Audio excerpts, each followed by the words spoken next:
Азыр багы кулуардан тышкары талкуулар барбы? Бул орунга кимдердин ысымдары аталып атат, билесизби? Эми эки ысым аталып атат. Биринчи ысымы ошол Орусиядагы элчибиздин Болот Отунбаевдин ысымы аталып атат. Экинчиси ошол тышкы саясатты жүргүзгөн аппарат президенттиги Данияр мырзанын ысымы аталып атат. Сыдыковдун.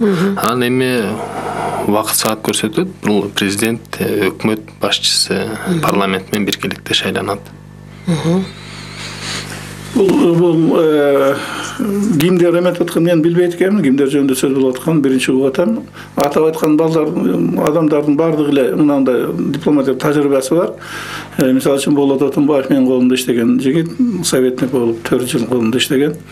Анын билим андан кийин өзү элчи болду, Германияда элчи болду, Россияда элчи болду, тажрыйбасы чоң. Мисалы үчүн да Данияр инибиз дагы Өзбекстанда элчи болду.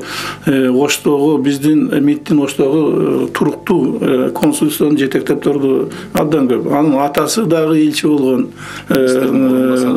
Анан кийин эме болсо тиги Отунбаеванын бир тууган эжеси тышкы иштер, то есть абдан жакшы эмелер. Мисалы үчүн да булар ылайыктуу жигиттер.